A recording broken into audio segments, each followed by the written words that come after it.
ini ada pertanyaan nih dari beberapa jamaah gitu. Kemarin ada sempat minta tolong ditanyakan ini perihal jodoh juga. Bismillahirrahmanirrahim. Assalamualaikum warahmatullahi wabarakatuh. Waalaikumsalam warahmatullahi wabarakatuh. Saya nggak sebutin namanya deh. Saya ini wanita yang rusak karena dijebak. Terus dia itu tidak ikhlas dan tidak pernah ridho jika orang tersebut yang menjebak dirinya hidupnya tenang, apalagi bahagia. Dan yang mau saya tanyakan, saya sudah benar-benar ingin bertaubat, tapi apakah Allah masih mau menerima taubat saya? Dan insya Allah tahun depan saya akan melangsungkan niat baik dengan seorang laki-laki yang sama sekali tidak tahu kelemahan dan dosa yang pernah dia lakukan.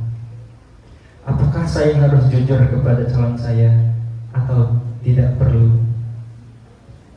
Jujur, saya masih dihantui rasa bersalah dan tidak pernah merasa pantas untuk laki-laki tersebut. Apakah saya harus melajang seumur hidup saya? Itu pertanyaannya. Monggo silakan dijawab atau semuanya. Ya karena masih hangatnya. Kirain ngambil mic tuh mau langsung gitu ya. Boleh pertanyaan kedua untuk dulu, oke. Ya, misalnya. Di sini ada banyak variabelnya ya. Pertama tentang dia yang pernah dizolimi, gitu kan. Terus yang kedua tentang bagaimana dia tentang pertobatannya, apakah Allah masih mau menerima pertobatannya atau tidak, ya gitu ya. Terus yang ketiganya apakah calon suaminya perlu tahu, kayak gitu. Yang keempat berarti untuk dirinya apakah dia berhak untuk menikah atau dia memutuskan untuk melajang saja. Itu udah berjelas pertanyaannya, aku mau jawab dulu.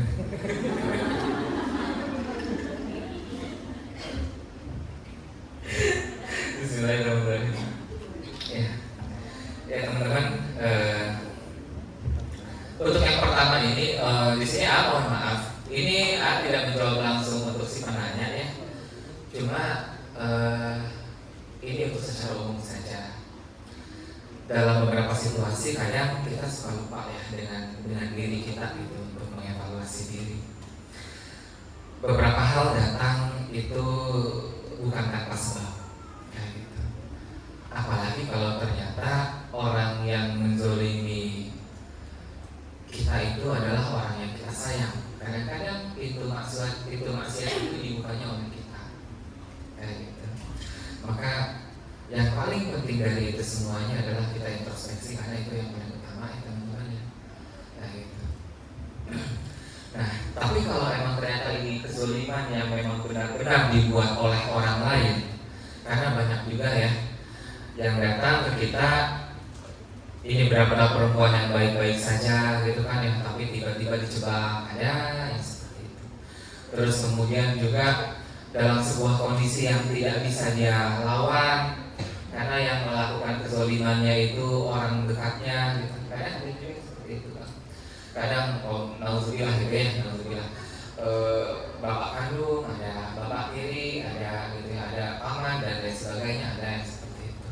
Sehingga dalam kondisi yang dia merasa tidak punya pilihan, itu semuanya terjadi begitu saja dan dia hanya bisa menangisi. Itu ada yang seperti itu. Gitu kan? Tapi ada juga sebuah situasi yang sebenarnya kita yang membuka pintu keburukan tersebut, gitu ya. Tapi apapun itu semuanya teman-teman, dosa itu bukan tentang bagaimana rasa sakitnya, tetapi tentang bagaimana kita mengobati lukanya, gitu. Kalau kita fokus pada lukanya, kan sulit buat sembuh, kayak gitu. Tetapi tentang bagaimana kita mengobati rasa sakitnya ya. Kita mau mengobati itu atau tidak. Setiap manusia itu selalu punya masa lalu, tetapi setiap manusia itu berhak atas masa depannya. Kayak gitu. Semuanya. Gitu kan ya, mau seburuk apapun. Gitu kan ya. Umar bin Khattab, Masya Allah, kayak gitu kan ya, punya masa lalu yang kelam. Gitu. Bahkan kalau beliau itu menuliskan semuanya, itu akan membuat beliau menangis dan tidak akan pernah berhenti. Tetapi ketika beliau berislam, semuanya berubah. Dan bahkan beliau menjadi manusia yang luar biasa mulia. Bahkan Rasulullah berkata, jika ada orang, ya, jika ada manusia yang menjadi nabi, maka itu kemungkinan adalah Umar bin Khattab. Kayak gitu teman-teman. Ya, membunuh pernah, gitu kan? Mabuk-mabukan itu hobinya, itu. Ya, jadi banyak gitu kan ya. Tapi seperti itulah. Ketika Allah memuliakan seseorang itu udah gak tanggung lagi. Maka ketika pertanyaannya apakah Allah akan menerima tobat, selalu begitu, kayak gitu kan ya. Selalu begitu kan. Di dalam Al-Quran itu selalu urutannya kayak gitu kan. Innallaha ghafurur rahim, kayak gitu. Jadi Allah menyandingkan kata ghafur sama rahim, gitu ya. Kenapa? Karena Allah itu bukan cuma mengampuni kita, tapi kasih sayang Allah itu sangat besar. Saking besarnya menutupi semua kesalahan-kesalahan kita, semua dosa-dosa kita. Jadi ibarat kata, kalau mohon maaf gitu ya, misalnya dosa segitu aja mah, selama kita masih terus melangkah kayak gitu kan, tidak ada manusia yang tidak pantas. Tetapi bisikan iblis yang membuat kita selalu menempatkan diri kita seolah-olah kita itu gak pantas dengan rahmat Allah, kayak gitu. Jadi bisikan iblis yang membuat kita, oh saya gak pantas jadi orang baik, oh saya gak pantas buat menikah, oh saya gak pantas mendapatkan ini dan itu bisikan iblis teman-teman. Itu ya. Jadi jangan mudah terpancing dengan talbis iblis yang seperti itu. Kayak gitu. Jadi setiap orang itu berhak dengan kebaikan mereka. Kayak gitu. Itu ya. Jadi pertanyaan seperti itu sudah tidak perlu dipertanyakan lagi. Gitu. Karena setiap orang seburuk apapun masa lalunya, dia berhak dengan kebaikan di masa depannya. Gitu. Apalagi yang sudah hijrah, gitu kan ya. Kayak gitu. Jadi sekarang tinggal kita bagaimana langkah kita untuk menuju kebaikan. Terus yang berikutnya adalah tentang menceritakan aib. Ya, ketika adabnya, ya, kaidahnya itu adalah kalau Allah sudah menutup aib kita, maka jangan dibuka. Gitu. Kalau Allah sudah menutup aib kita, bahkan salah satu ciri tobatnya Allah terima, Allah tutup aib kita rapat-rapat, dan Allah menggantinya dengan memperlihatkan kebaikan-kebaikan dari orang tersebut. Gitu. Kalau Allah saja sudah percaya bahwa kita itu akan move on dengan kebaikan-kebaikan, maksudnya move on dari masa lalu kita, gitu ya, dan juga istiqomah dengan kebaikan, maka jangan dibuka lagi. Gitu. Itu ya. Jadi buat orang-orang yang pernah punya masa lalu yang kelam, udah stop sampai di situ, gitu kan? Terus kemudian fokus dengan kebaikannya, gitu.